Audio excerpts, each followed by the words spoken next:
Саламатсыздарбы? Бизде бүгүн конокто Чынара Апиева, мектеп окуучуларынын ата-энелеринин активисти, да?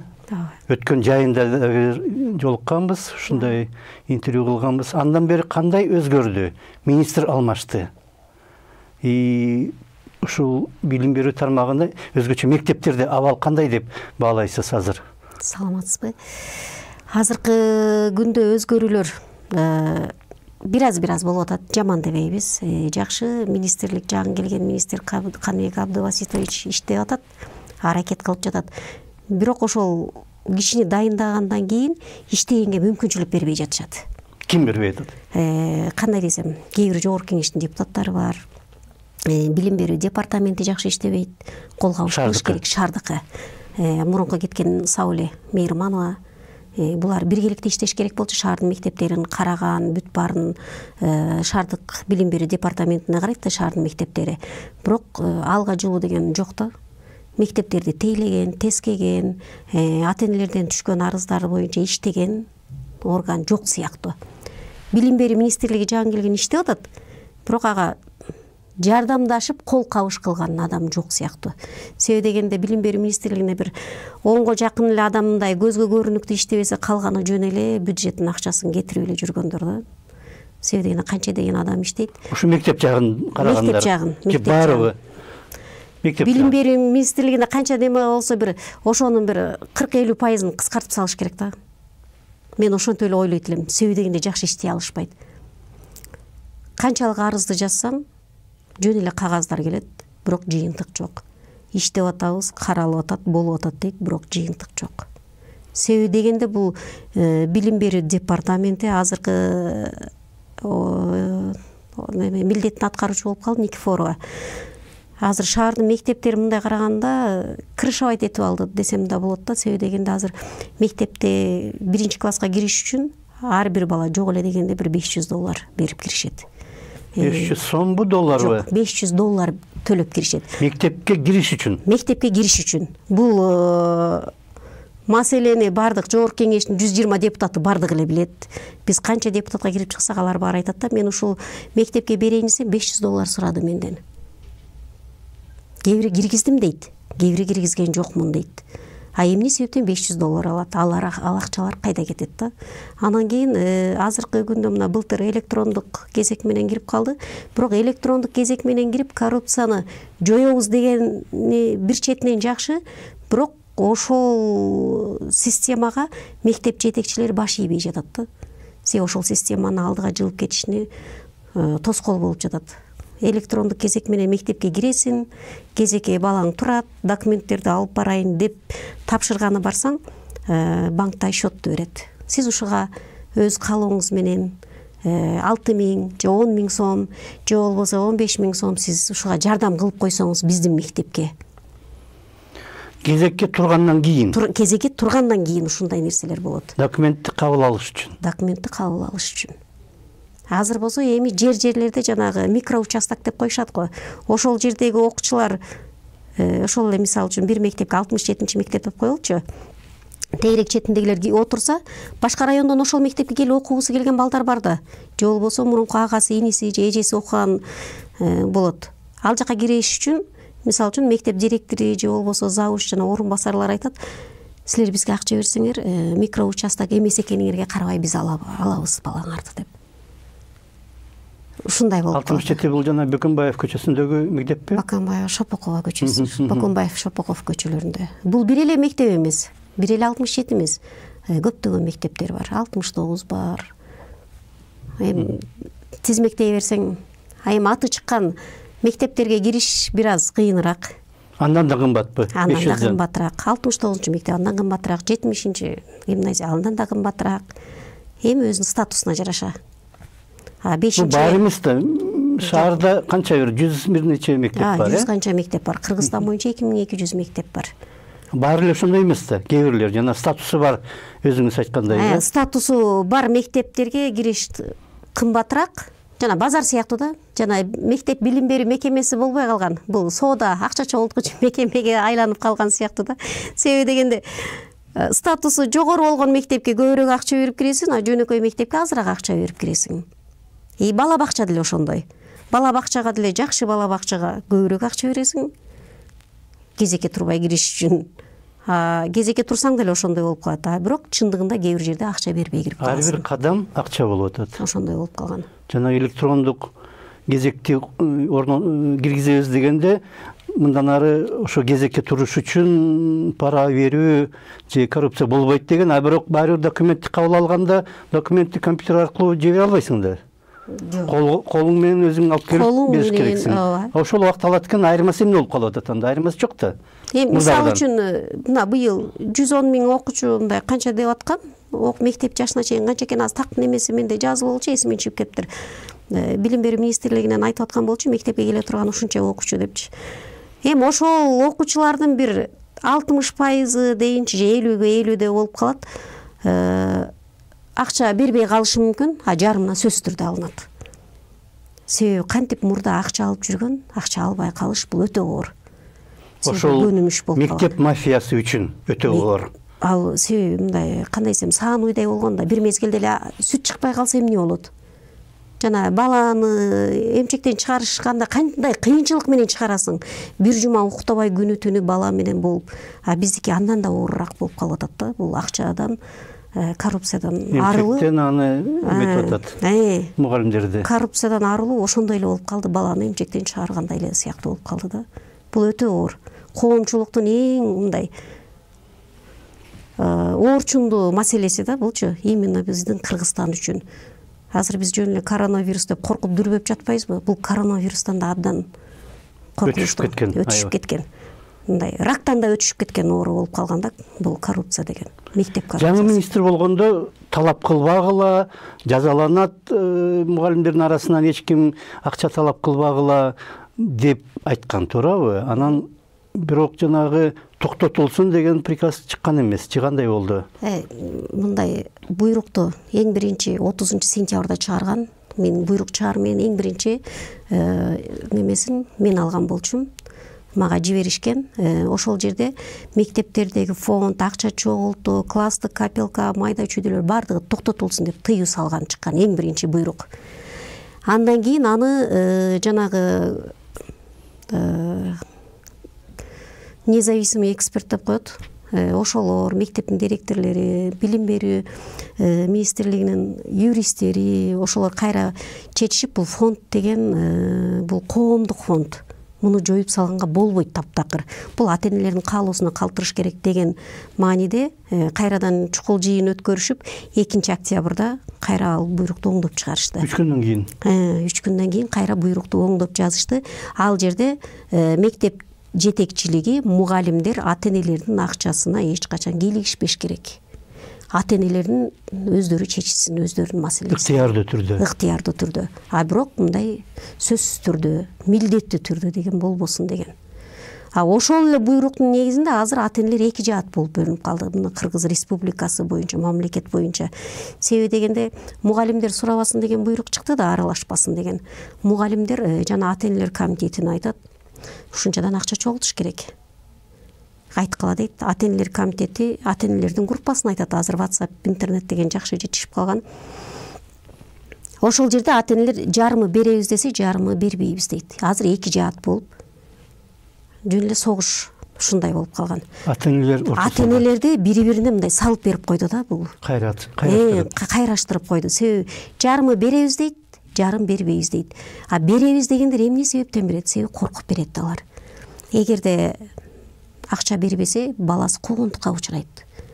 Бербейм деп ачыкка чыккан ата-энени кадимкидей эле мектептин мугалимдери, кээ бир мектептин, кээ бир деп айтайынчы, бүт эле бардыгы жаман эмес да. Арасында кээ бир мугалим, кээ бир директорлор ушунчалык ата-энелерди куугунтукка, балдарын кошуп куугунтукка алып алышат. Үйүнө келип ызы-чуу салгандар бар. Мектепке чакырып алып, сен эмнеге андай кылып атасың? Макул, сен унчукпай эле төлөбөй эле кой, бирок башкаларды үгүттөбө. Ушул сыяктуу маселелер кадимкидей эле коркутушат. Эгерде сен төлөбөйсүңбү, макул, башка мектепке алып кет балаңды.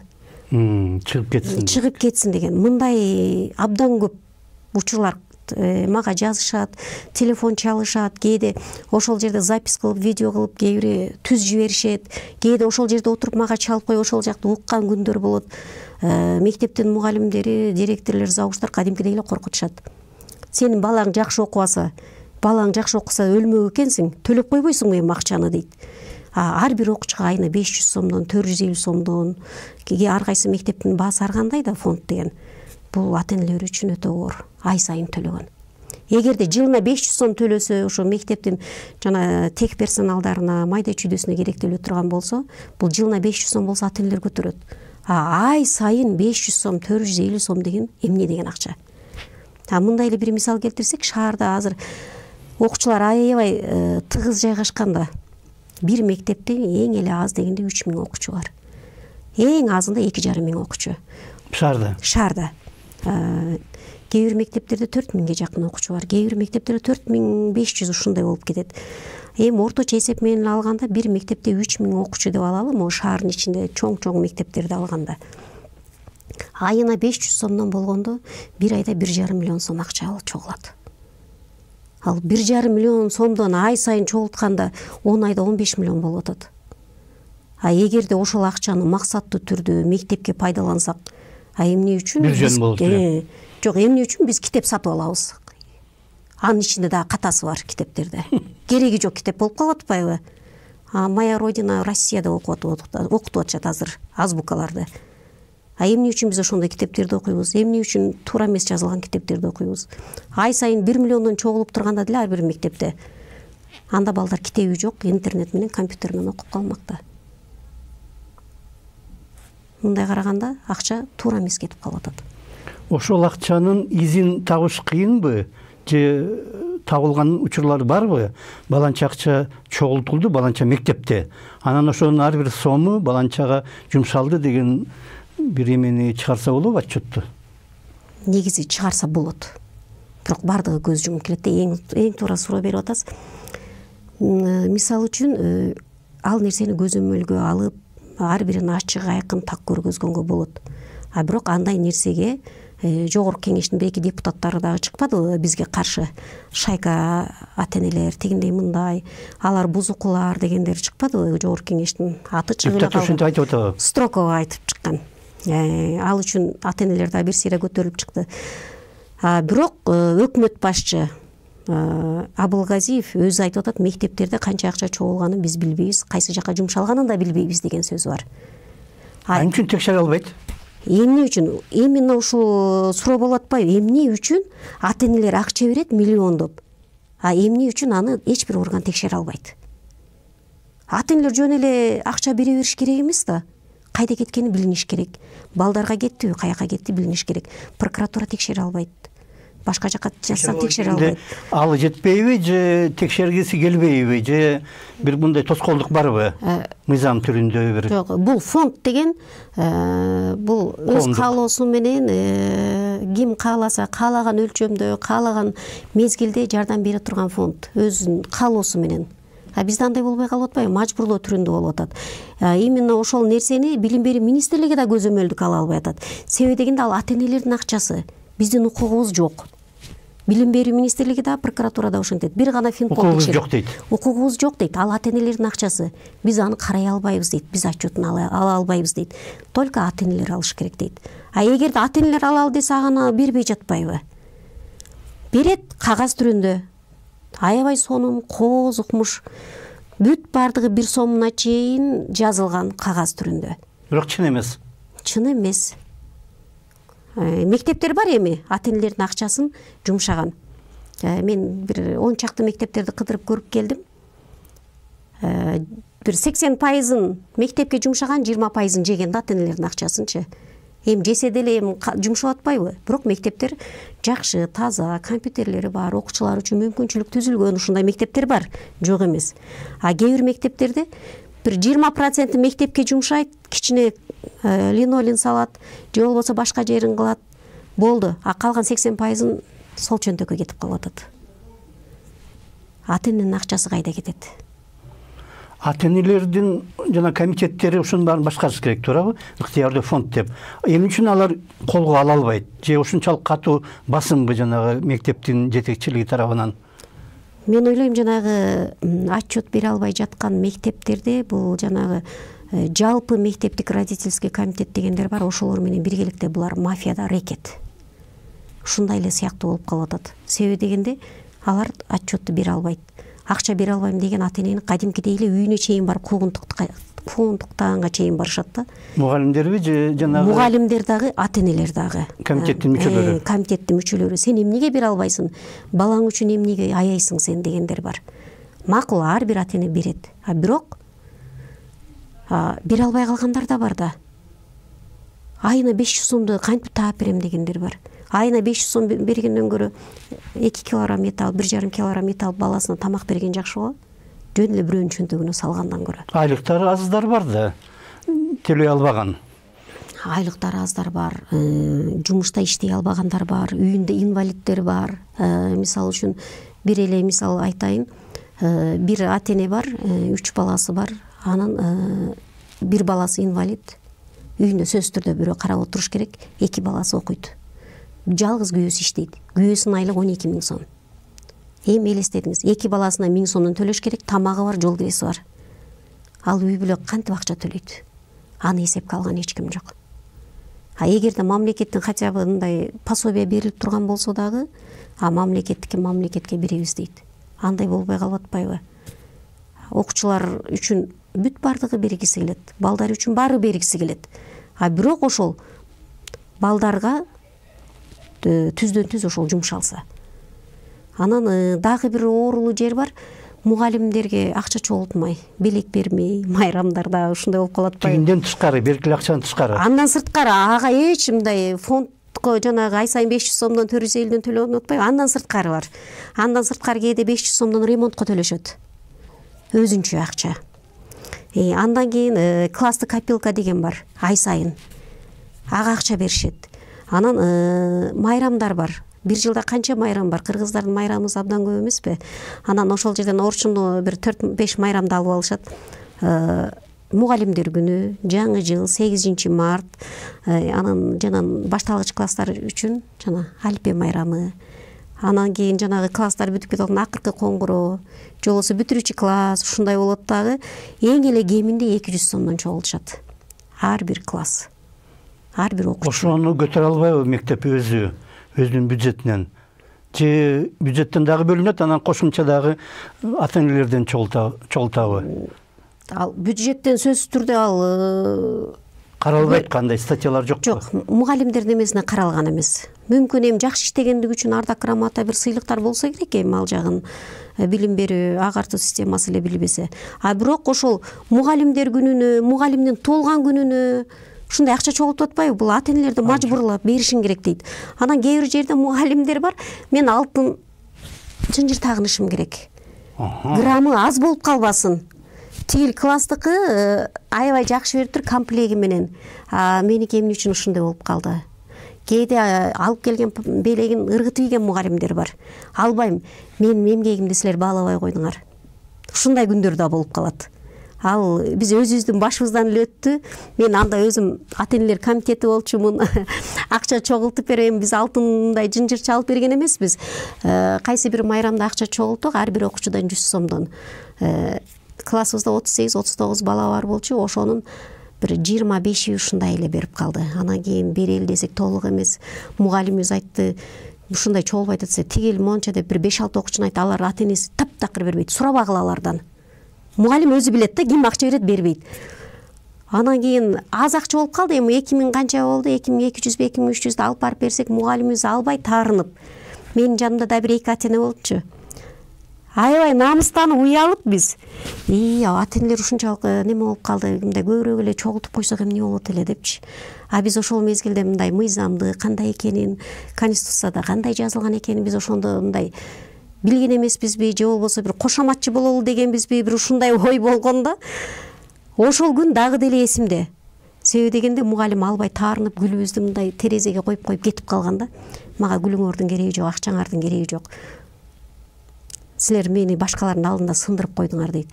Эмне үчүн конверттеги акчаны башка мугалимдер бири менен санаш керек? Мен ата-энем мынча акча берди, мен ата-энем мондай стиральный машина алып берди, мен ата-энем мындай алды. Эмне үчүн ушундай болуш керек? Эмне үчүн ошону мамлекет көзөмөлдөй албайт? Эмне үчүн Билим берүү министрлиги көзөмөлдөй албайт? Мектеп деген анда чирип бүткөн экен да.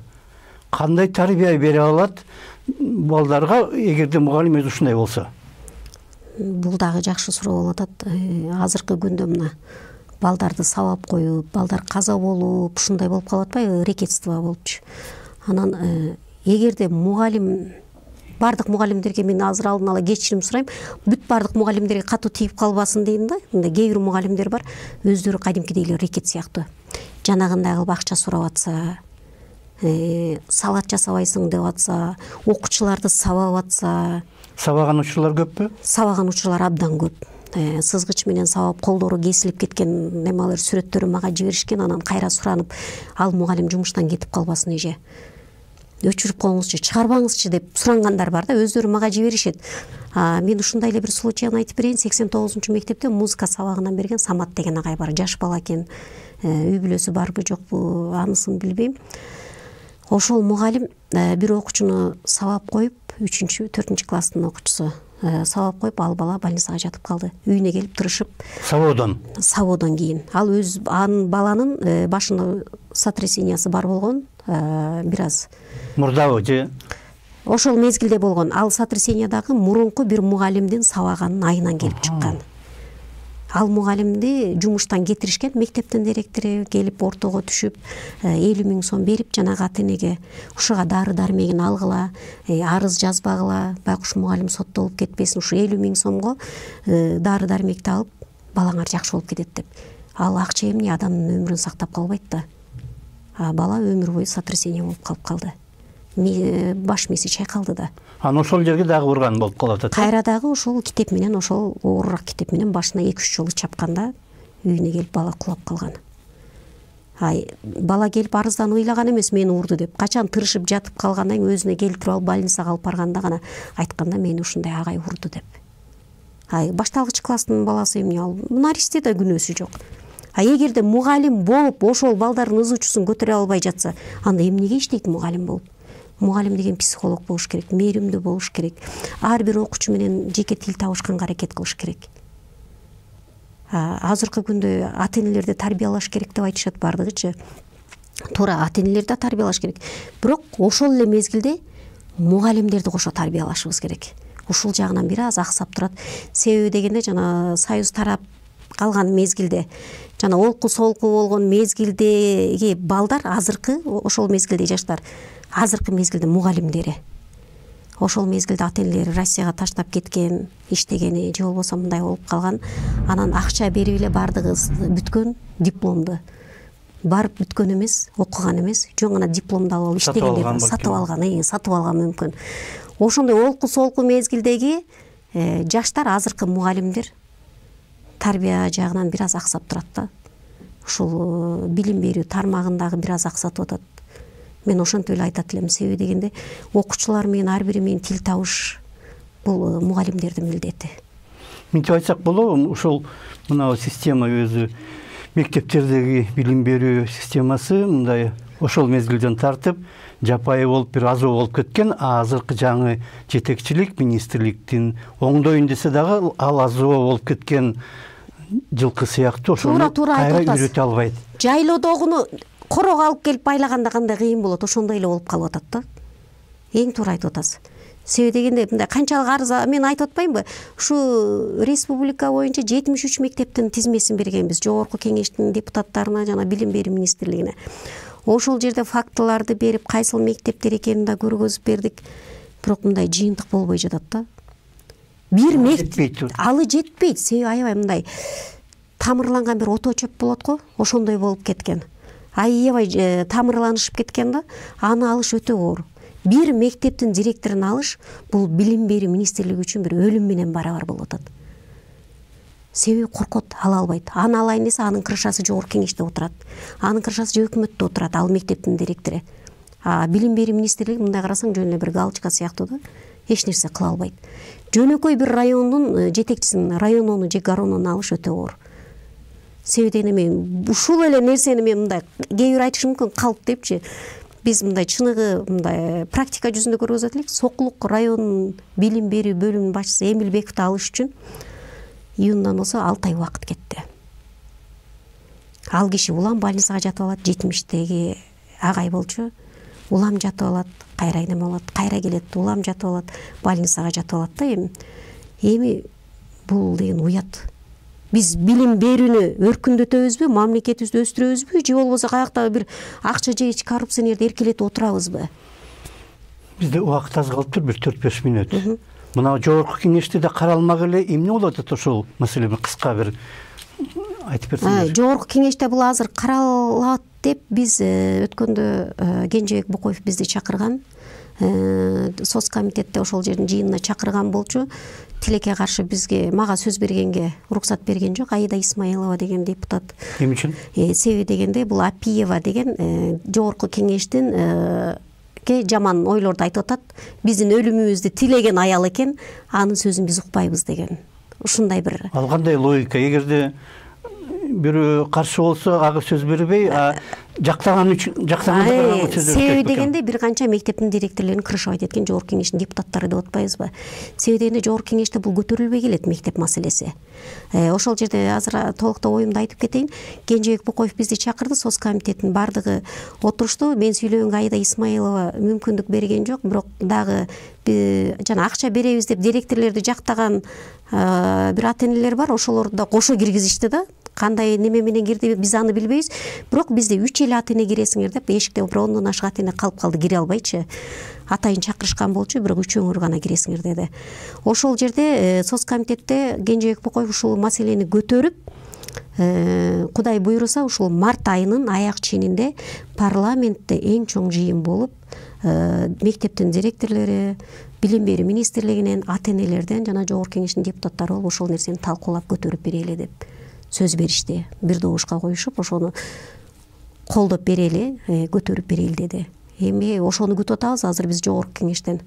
Кудай буйруса марттын аягында күнү дайындалды беле? Күнү дайындалган эмес. Коронавирустан эметип калбайбы?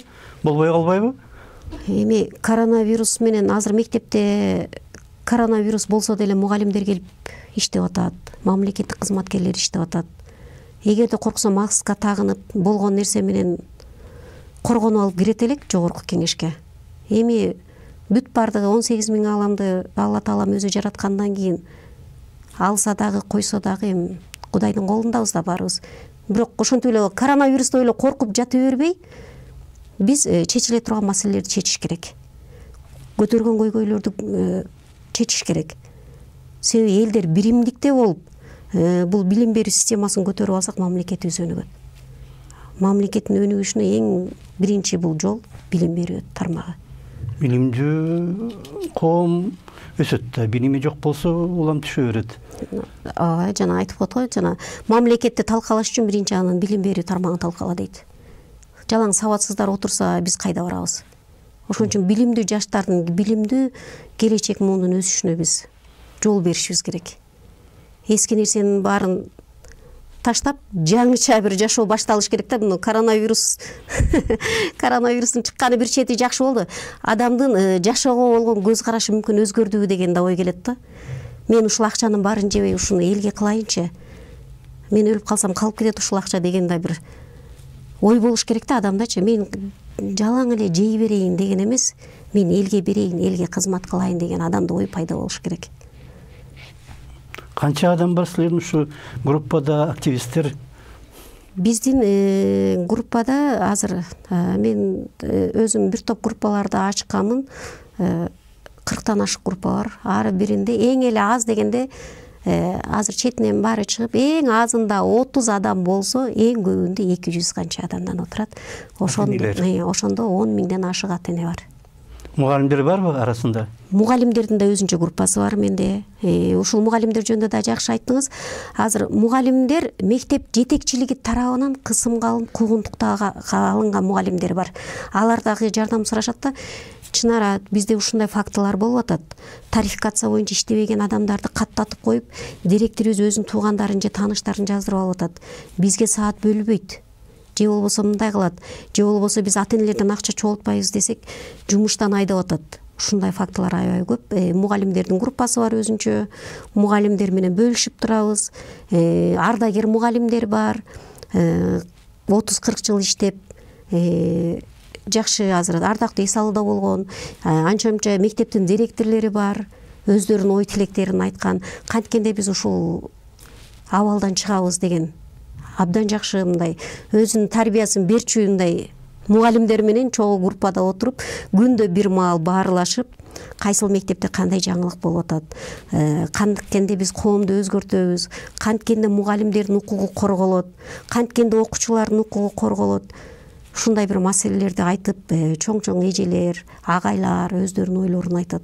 Себеби дегенде бул коомду көтөрүүдө, билимди көтөрүүдө бул ата эне менен мугалимдин ортосунда тыгыз байланыш болуш керек да. Окуучуларга ар бирине өзүнчө бир мамиле жасаш керек. Себеби дегенде ата эненин акчасы жакшы, өзү жаман болбойт да эч качан. Окуучунун өзү жаман, акчасы жакшы болбойт да.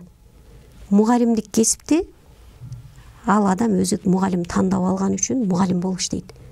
Аны бирөө келип сен мугалим болосуң деп ошол жерге байлап койгон эч ким жок. Өзү тандаган. Өзү тандаган. Ар бир кесипти адам өзү тандайт. Биздики убактыбыз бүтүп калыптыр, 30 мүнөт өтүп кетиптир. Ийгилик каалайбыз сиздин ушул иштерге. Мүмкүн жогорку кеңештеги жыйындан деле бир нерсе болот. Анан жанагы министрликте кичине реформа кылабыз дегендер ушундай комитеттерге, активисттерге таянса, угуп, бир пикир алмашып, жыйын өткөрүп. Ийгилик каалайм сизге. Рахмат. Бизде конокто Чынара Апиева болду. Мектеп окуучуларынын, ата энелеринин активисттер тобунун мүчөсү. Рахмат агай. Рахмат сизге. Саламатта болуңуздар.